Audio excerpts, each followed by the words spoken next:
fine afternoon to you, and you're welcome to today's edition of Hard Facts, originally live from your number one talk news and sports radio station with 90.3 Nigeria info here in Port Harcourt.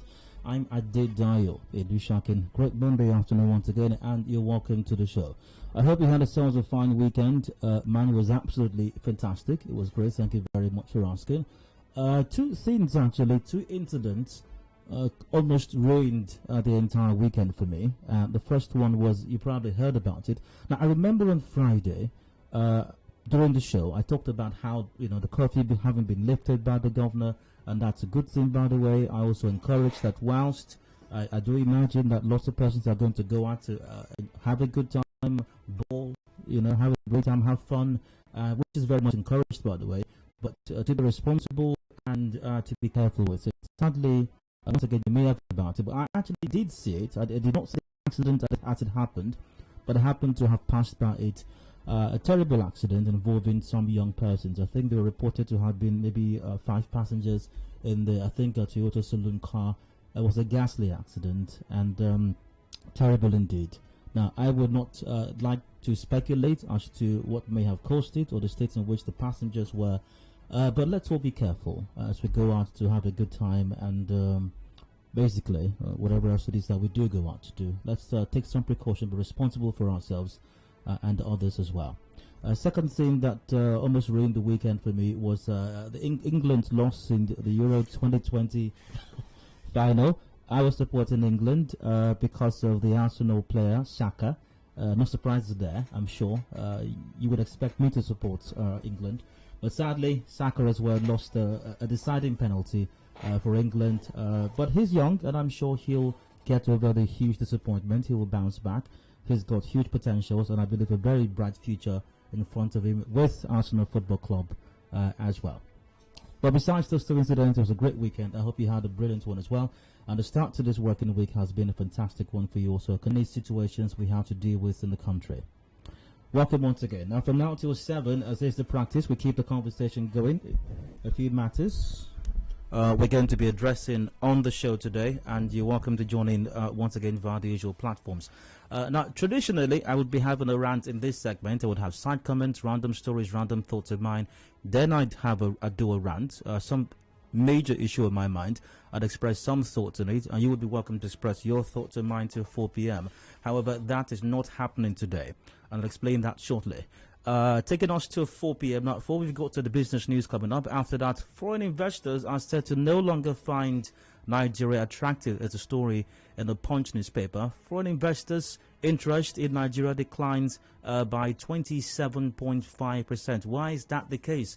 Nigeria's population is not going down, it's going up. And that population is one of, if not Nigeria's biggest asset, and that's why we are the darling and toast of foreign investors.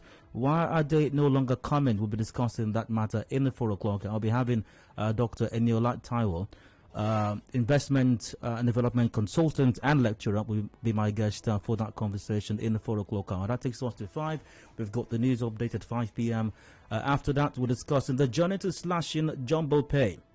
Serap asked court to slash jumbo allowances for Buhari governors, National Assembly members. That story is in the Vanguard newspaper.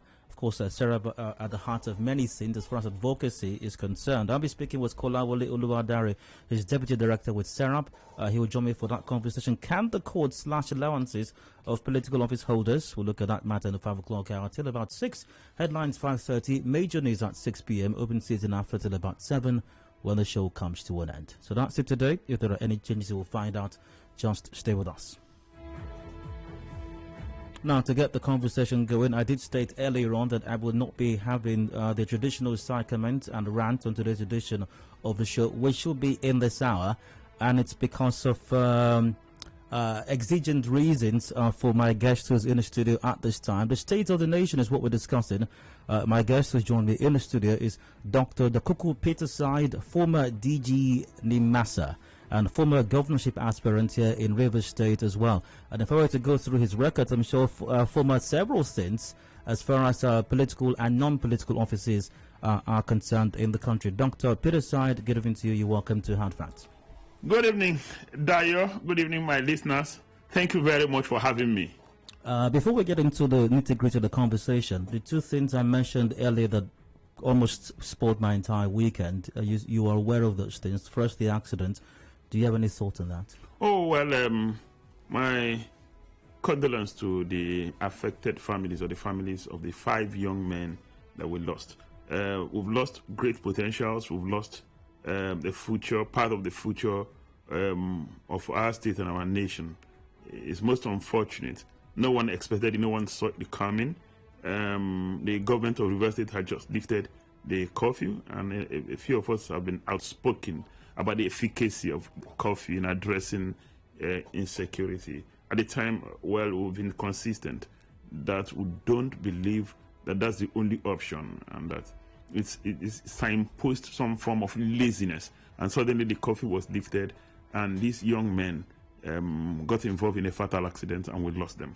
Very unfortunate, and I feel very sad about that. I just hope others will learn their lessons. We need to be a bit more careful in the conduct in the way we conduct ourselves. Now, the second one is about the loss of England in the Euro 2025. And let me also confess that in that match, I supported England. Okay. For a different reason, not necessarily because of the national France. You know, England for some time now has suffered some drought of trophies, and a number of things had gone wrong with English football, and I just wanted some excitement in English football, but that was not to be. But they will always bounce back. Absolutely. It didn't so much affect my weekend as it did to you. I had other exciting things about the weekend. You know, the fact that we still have a country, we have hope, and indeed, I see as I engage with a lot of young people, I see them bubbling with ideas, and it encourages me that indeed there is a future ahead of us, and that's for me. That's some strength to carry on. Fantastic. Let's talk about some of the things that affect those young persons and the potentials that the future holds. Whether that future is quite bright at the moment or otherwise. I'm going to ask you some more general, questions at the start of this conversation. Then we're going to home in to River State later on. How would you describe the current government at the center, and how its policies, actions, or inactions are currently affecting the entire nation, Nigerians? What's your perspective on that? My views are known, unless people don't bother to read my column every Monday.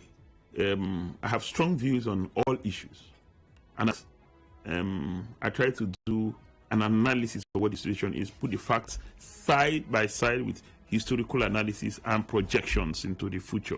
And very often I will always end up by making recommendations of what I think government should continue. So my position is known, unless you want me to repeat my position here. Maybe a recap on radio. Now, first, on insecurity, I'm very worried that for as long as security, it will constrict our economy. We will continue to face economies. It's a relationship, a co-relationship between and economic growth. People to put their energy into some negative, being consistent on that. I've been consistent that free, fair, and transparent election is one way of securing our future, because to make leaders accountable to the people. I've also been concerned about the issue of accountability in governance and in leadership. And I've been consistent that, listen, public trust, leadership is public trust, and it must account to the people at regular intervals. My position is known on all issues. I've always talked about emphasis on education. That is still the shortest cut to liberate people from the shackles of poverty and underdevelopment. Let's touch on some of the issues that we've raised, all very salient matters. Let's start with the first matter you raised, which is the state of insecurity in the country. No doubt it's possibly at an all-time low at this time. Would you consider that to be, considering government's social contract with the citizens, is to first and foremost protect lives and property? And that cannot be said to be happening in the country right now. Alarming figures talking about number of students who are being kidnapped. In fact, the order of the day now is to ask the question, how many have been kidnapped today? Not did we have any kidnap? Would you say that this current government has failed in that contract with Nigerians to protect lives and property? No, the fact that there's insecurity is not the same thing. You can't equate that with the fact that government has failed. Insecurity is just one of many indicators. In the area of insecurity, has the government failed? No. You won't say government has failed. You know, like I always say, that there's always a chance to fix a bad case. And so what we do is that we keep proposing alternative course of action for government to explore to see how we can fix insecurity. Insecurity in the nation is a hydra-headed challenge. You know, in the north, the nature, the dimension of insecurity in the north is totally different from the nature and dimension of insecurity in the southern part of the country. Now, even in the southeast, the nature of insecurity in the southeast is different from the nature and dimension of insecurity in the southwest. Now, if you take a holistic view of all of this, you will understand that, look, there's been a lot of shifts in all dimensions. Even in some areas, government is making progress. In a lot of areas, government is also not doing well. Our position is that, yes, ensure that you put government on its toes. Let government fix those areas where they're not doing well. But Nigerians are in unison, are in consensus that there's something wrong about the security situation of the country. And who's responsible for that? Well, it's multidimensional. Now, if you say government, you mean government at the center is responsible to an extent? Government at the sub-national level, meaning the states, are also responsible. Governments at the various local governments are also responsible. Then the people of Nigeria have also a responsibility. So you can see our dilemma. Let's talk about the issue of the perception. There is a wide-ranging perception about the government at the center, and I've been specific about the government I'm referring to this time, but even more specifically, the president, suggestions that he might have nepotistic tendencies and that the president favors more the northern region compared to other parts of the country. Do you hold a similar view? Well, I don't hold a similar view. What I've not taken time to do is to look at the numbers. Have I had this perspective? Have I had this conversation? I've heard. And whenever I challenge people to, please, can you give me the numbers? If you give me the numbers, I will join in attacking Mr. President. Because whatever we do, we must do for posterity, not just for today. I don't think people are taking their time to look at the numbers, look at the offices, look at the appointments. What we have going is the fact that people are dealing with perception. I am a scholar, and I should go beyond perception and look at concrete figures.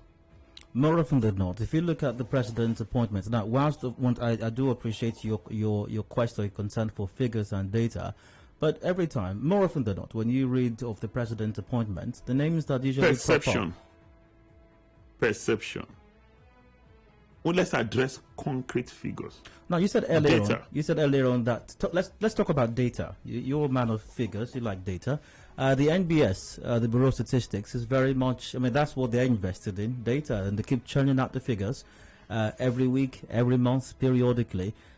I'm not sure that I have read anything in recent times or any data churned out by the NBS that suggests that there's anything positive taking place in the country. Corruption index, all-time high. Unemployment, all-time high. Inflation, it's hitting the roof. Cost of food right now is astronomical. Every data being churned out by the NBS, and let's remember this is a government agency, speaks to a high suggestion that things are not working right. Now, that's some data. What do you make of that data? All right, thank you very much. I don't think you've looked at NBS data lately. I've had the opportunity and privilege of looking at NBS data. Through most of the indicators and the negative, there are also positive indicators. Recall that a few months ago, we experienced consistent, for a long time, negative growth. But there's now a shift. There's some growth. It might be pretty slow, and the numbers might be marginal. But there's some growth in terms of the economy. Now, earlier on, you said that yes, there are areas where things may not be working out so perfectly, and there's some other areas of progress. What area is things right? Infrastructure. Because you don't have a national view of things. Government is doing well in rail infrastructure. Government is doing well in roads. It may not have impacted everywhere in the country at the same time, but that's the data available to me. Is there any other area You know, if I look at it, I'm sure I'll be able to provide other areas where I think the government is doing well. You mentioned education a while ago. Why we're talking about some of the issues that you've expressed your strong opinions in your column and possibly other medium as well. Education is key. Education is the future. Education is the bedrock of everything. What's your assessment of how this government has fared in the area of education? Well, I've not taken a holistic view of how government has fared in education. I'm concerned, and have been concerned about the number of out-of-school children, and they were attributed it to the incidents of Boko Haram in the northern part of the country, increase in kidnapping in the southeast and maybe southwest part of the country, and those two factors are responsible for increase in number of out-of-school children. That's giving me real concern for some time. Then the other fact is that state governors are not investing enough in education, and there are different indicators to that, indicators to support that. I've been very concerned that education is not occupied its pride of place. We have earlier said, earlier agreed, that if there's one tool to address poverty, there's one tool to address economic empowerment, it is education. And neither the state government nor the federal government is maximizing that advantage or optimizing that advantage. I don't think I can see that happening right now. If the signs currently on the horizon are anything to go by, it may not be unlikely that ASU, followed by definitely, as it always happens, other unions in the ASUP and the rest, NASU and precisely the non-academic staff might decide to go on another strike soon, and this is no doubt, greatly due to government's this administration, of course, incessantly not keeping to agreements reached with us. Quite recently, I think it's the ASU chairman or deputy chairman at Uniport was telling newsmen that once again the latest agreements reached with the government, for which its last strike was suspended, has not been fulfilled by government. Does that suggest that government considers or pays premium priority to education? I need to check out the information you just gave me. Because I don't have information, I can't comment on something I don't have information on for now. I'm sure the next time I'm here with you, I would have checked out that information. I'm sure I'll be able to critically examine it, evaluate it, and state my position. So finally, I'm not among those leaders who talk before they think. Before we go on a commercial break, I'd like your overall assessment, because when we return, we're going to move to happenings and development here in Rivers State, your primary constituency. What is your overall assessment of this government at the center? Has it lived up to the expectations of Nigerians? Has it fulfilled the promises that it gave Nigerians, both in the first term and even in the second term as well? If you ask me, talking to the man on the street, he has not fared well in terms of economy. But I've not taken time to do an overall assessment of how the people feel about the government. But I've just pointed one area, that the man on the street feels strongly that the economy is harsh. Government may not have done very well in fixing the economy, or that the economy is not working for the common man. But in other areas, the people also acknowledge the fact that government has made significant improvement in infrastructure. The challenge of insecurity is there. Nobody can deny it. Fluctuation of our currency, or the fact that our currency is losing its value, is there. We all acknowledge that there are challenges. But the worst of it all is the fact that there's been ethnic agitation. A number of persons, rightly or wrongly, are agitating that don't think will be part of the country anymore. Whether they have the support of their people or not is a different matter. But at least the fact that there's agitation means that there are issues that needs to be addressed, and I'm concerned about that. I'm a Nigerian, a patriotic one at that. How do you think that we can address some of these issues? Because right now we're having discussions. Southern governors, for example, are saying that the next president must come from the south. The agitations for resource control and state police and the rest of it. Which of these issues do you think? Do you agree with all of these agitations and demands and requests? And do you think that they will help to address the issues? Well, if the push could lead us to engaging as a people, then well and good. My position is clear. We need to engage as a people. All divides, north, south, politicians, non-politicians, professionals, Christians, Muslims. We need to, at some point, we need to engage. It is Hard Facts, 91.3 Nigeria Info here in Port Harcourt. 29 minutes ago before 4 p.m. My guest, Dr. Dakuku Peterside, is in the studio. We're discussing the state of the nation. We'll go for a commercial break, a brief one. When we return, the conversation will continue. We're hoping on the situation here at home in Rivers State, and you're welcome to join the conversation at some point during the usual platforms. Do please, they would also be right back in a bit.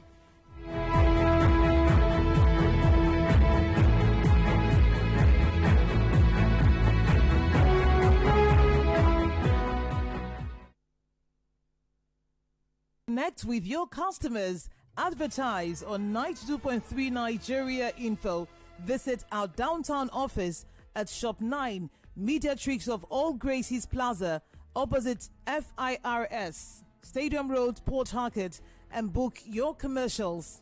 Call 0817 001 8162. That is 0817 001 8162. And let us connect you to your customers. Connect with your customers. Advertise on 92.3 Nigeria Info.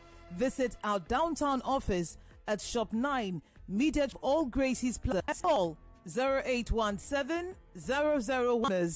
Connect with your customers. Advertise on... Dr. Peterside, we come to Rivers State. How would you describe your relationship with the Rivers State Governor, His Excellency Nyesom Wike? Cordial, very cordial. If that's the case, some of the governor's comments regarding you, especially even more recently, do not exactly paint the picture of a cordial relationship. He's spoken of you in not glowing terms, and that's putting it very subtly. He's accused you of not having brought any kind of development to Rivers State. I think he was accused of being involved in some embarrassing situation in your days in school, something about you being stripped or something like that. He also made a subtle veiled reference to you when he went to your community recently to go commission some road. Absolutely. And he was some sort of, once again, veiled accusation concerning you and some contract that was awarded for some project, asking your traditional ruler to ask their son what happened, and monies were paid, and who the contractor was, and all of that. So all of these, once again, do not paint a picture of a cordial relationship. And what's your response to all of those allegations? Well, thank you very much. He talked about three things. I didn't want to miss anyone. He talked about the allegation of cultism. He talked about explanation about what happened to Queen. He talked about, and that your stint at NIMASA brought no development to Rivers State. Stint at NIMASA. That was the third thing. All right, thank you very much, Dayo. I've said this and I repeat it again. That typically, it's not in my nature to respond to somebody who is uncooked, uncultured, very uncivil, very vulgar, very irresponsible in conduct, somebody who conducts himself in a way that does not befit the office he occupies. But the only reason why I am going to address the fact is the fact that if you don't, it will stick. Lies will stick, and people will begin to believe those lies. And it's something that was used in the communist era, where people tell lies over and over again until people begin to believe those lies. Even those persons telling the lies will begin to believe the lies themselves. And so I will address the three issues you've raised. I will not join issues with a man who is totally uncultured, vulgar, uncooked, who's got no home upbringing. I'm not going to join issues at all. I will not do that. I will stay on the facts.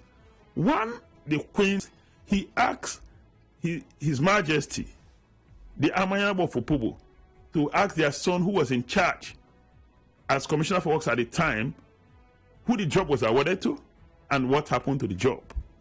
And so that's a vague reference, because I was in charge as Commissioner for Works at the time. Now that job, the job of Queenstown, shore protection, Queenstown canalization, shore protection, sand filling, and jetty, is a 4-in-1 awarded to a firm called Dyson Associates. for which I have no relationship with. It was awarded in the year 2010. Recall that by 2011, I resigned to go to the House of Representatives. Within that period of 1 year, the contract was awarded at a cost of 1.9 billion naira and not 3.1 billion as the governor alleged.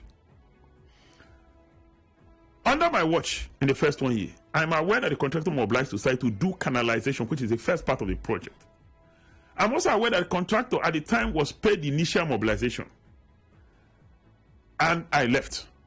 I was elected to the House of Representatives by my people. What transpired after then, I cannot give account of those things.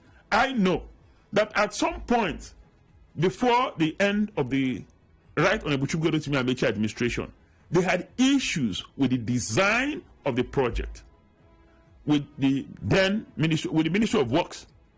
I think that, I don't know if they were able to resolve those issues until the advent of the Wike administration. For a man who had no plans for the people of Opobo, he has pathological hatred for the people of Opobo. Of course, he found an excuse not to continue with the project. So I provided answer. I provided the name of the contractor to the best of my knowledge that the project was awarded to, and I was in charge for 1 year or less than 1 year between the time the project was awarded and when I resigned to go to the House of Representatives. If the governor does have this, what you refer to as a pathological hatred for the people of Opobo, would he have initiated or completed? He didn't initiate, and I think he acknowledged that the previous governor initiated the project, that he went to commission. If he had this pathological hatred, would he have finished that project? Oh, well, for you to understand what transpired, what happened, is usually good to put it in context. Now, to get to Opobo town, the project, first, recall that it was the Rotimi Amechi administration that created a spur that started from Nkoro to Opobo town. He created it. That spur never existed before the Rotimi Amechi administration. Now, he had also done the bridges on that spur, done the road, and it was less than 3 kilometers left to the end of the road with a bridge. And it took the governor 6 years to do a 3-kilometer road. Does that send a message? It does. So we're not going to talk about that. The people of Opobo understand it. Anybody can say whatever he likes. The people of Opobo understand that the governor was compelled by the fact that we consistently and constantly drew his attention to the fact that that was unfair, uncharitable to the people of Opobo Kingdom. Before, now, not only that, not only did it take him 6 years to do less than 3 kilometers of road, he more than doubled the price. What was left to be paid to the contractor was in the number of about 2 billion. He gave it at 12 billion. What happened to the 10 billion? That's a different matter.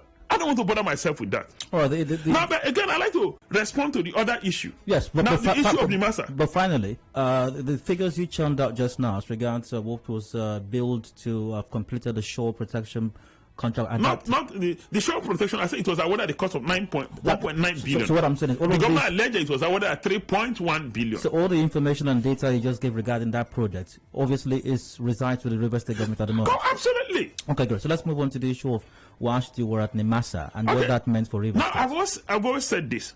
That it smacks of ignorance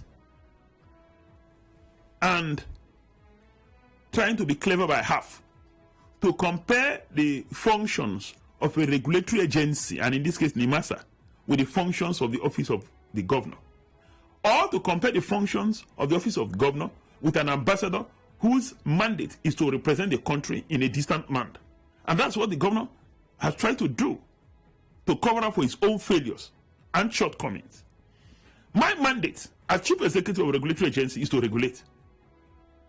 And I did that very well, acknowledged globally, not just in Nigeria, because shipping is an international venture.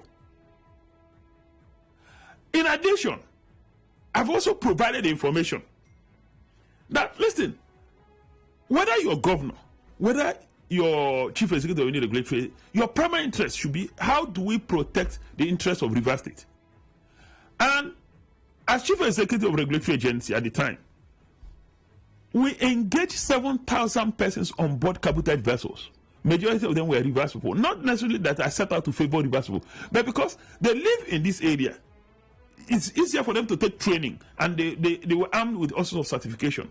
And I'm the first chief executive of NIMASA to put 7,000 persons on board cabotage vessels, and I challenge anybody to provide records to the contrary. We created a scheme, search and rescue marshal. There were more rivers people than any other state. They were in the pilot program was for 1,000 persons. 400 of them were engaged from rivers because they live by the coastline.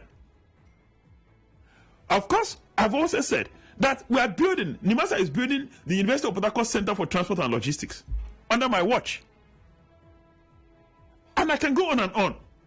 But I'd like to draw attention to the fact that my primary mandate is to regulate the maritime industry. The primary mandate of the governor of Rivers State is to develop Rivers State and empower Rivers people. We'll come to that in a moment. So the third issue, accusation that you were or are a cultist, exactly. The position is very clear. First, it is not true that I was stripped naked. Second, I've never been a member of any cult. I challenge anybody on earth who will say you were in the same cult with me. I've never been a member of any cult. I'm a Christian, a good Christian, a practicing Christian. And I can say to you, I've never been a member of any cult.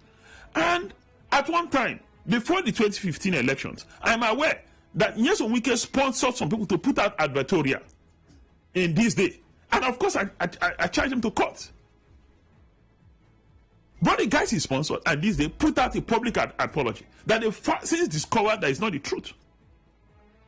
I've never been a member of any cult. Never.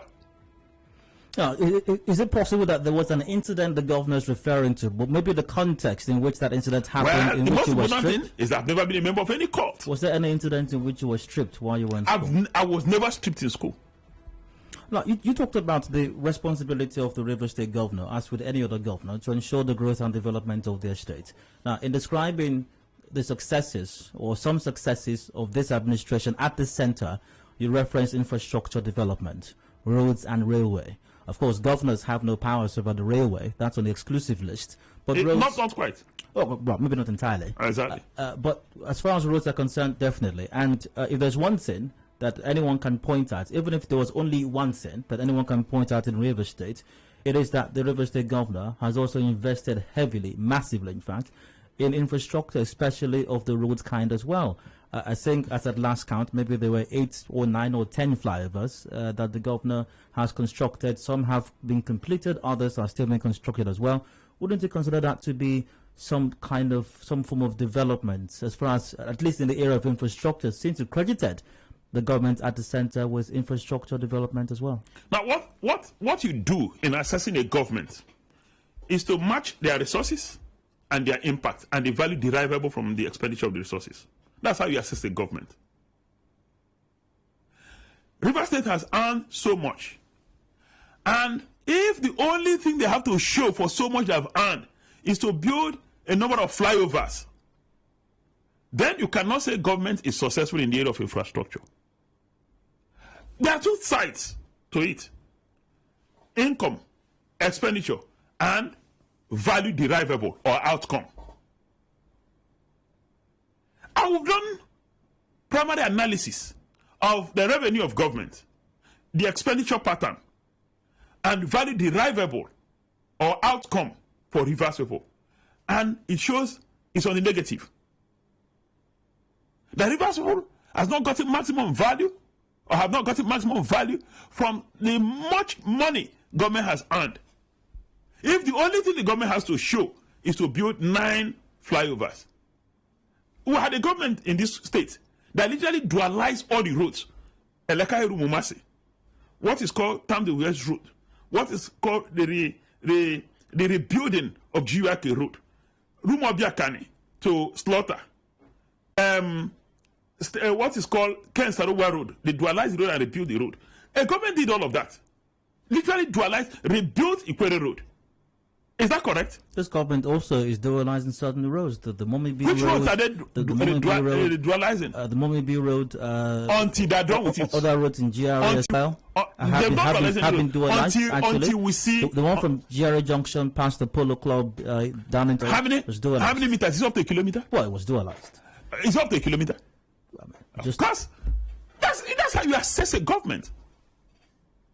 And so when we talk about a government, there are many parameters to assess a government.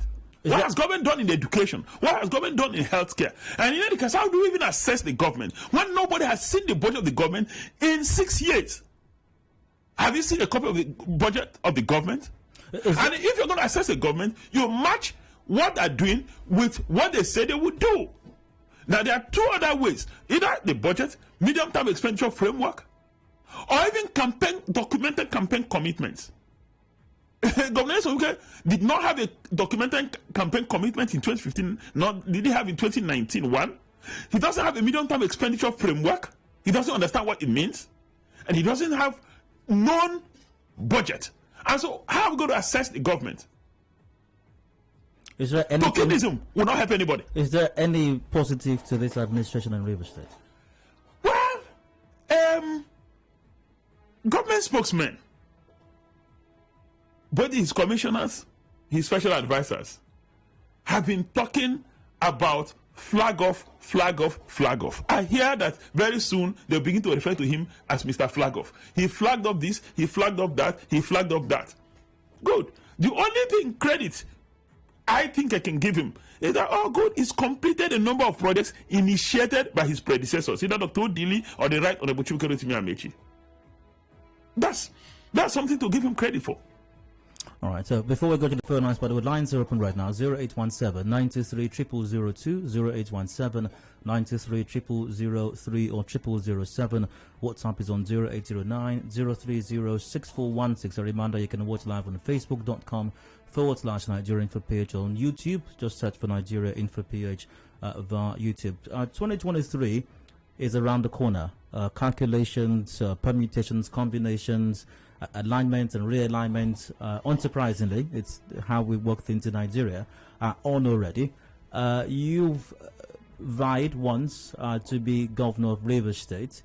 Do you still nurse those ambitions? Might we see something from you in that direction come 2023?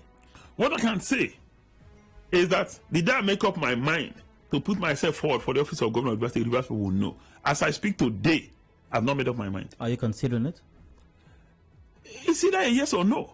And I've said, as we speak today, I've not made up my mind to run for the office of governor of Rivers State. Yes, but are you considering it? The way it works, I'm sure you know that, is that everything is under consideration for anybody who is living. A number of events will come together. I will influence whether a decision will go towards the right or towards the left. And so it's usually not the best to rule out anything. We'll go to the phone lines right now, join the conversation. The lines are officially open. We'll probably read a few messages as well as soon as I can get to them. But we'll start with a call from Favor from Rumodera. Favor, you're welcome. Please go ahead. Adedayo, good evening. Hello, Favor. Straight to your comment or question, please.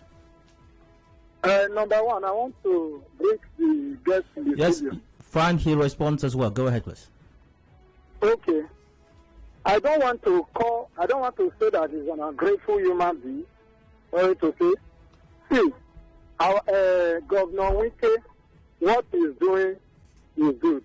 Then secondly, Adedayo, I want to use this opportunity. Amos 33 say, can two work together except agree? Why can't you use one day and invite Wike to that studio and invite Dakuku Peterside without both two of them did not know that you are inviting them, so that they can agree. We'll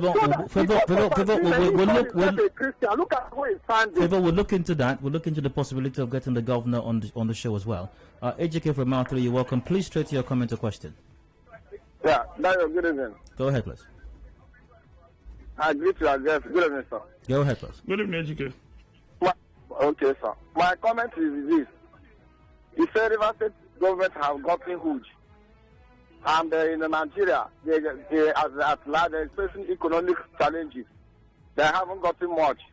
Then I ask, did the Rivers State operate in Ghana or the United States? How come the state is gotten huge, but federal, I keep on borrowing, lamenting there is no funds. How the magic have you gotten to be getting that much? As federal, you keep on lamenting every day. Thank you. Okay. All right, thank you very much. Ejike, thank you very much. You've asked a very pertinent question. You said, is Rivers State operating out of Ghana And how come Nigeria is borrowing and Rivers State is not borrowing? Please, Rivers State is second most indebted state in the country. I'd like to put that fact out. The governor insisted that he doesn't own a bank. Rivers State is the second. There's a debt management office. Rivers State is the second. You have access. You can verify this. Rivers State is the second most indebted state in the country. I'm not saying something that is not verifiable. This is a fact that can be verified from the debt management office. Rivers State, at the time the last governor left office, Rivers State was owing in the neighborhood of 15 to 25 billion maximum. Today, Rivers State is owing in excess of 200 billion.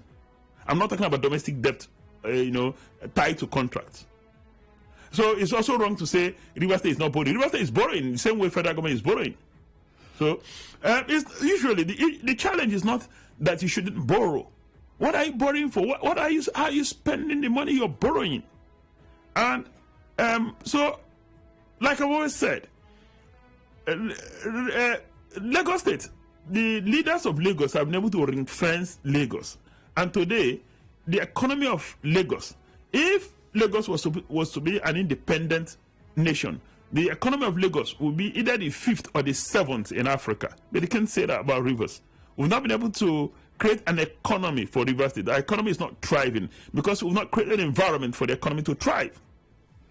Go back to the phone lines. I've got James from Romokroshi. James, please straight to your comment or question, James. You're welcome. Go ahead. Good evening. You're welcome. Go ahead. Good evening. Go ahead, straight to your comment or question, James. Yeah, we the masses should be the one to assess Governor Wilson Wike, not the opposition like person like Dr. Peterside to come and assess.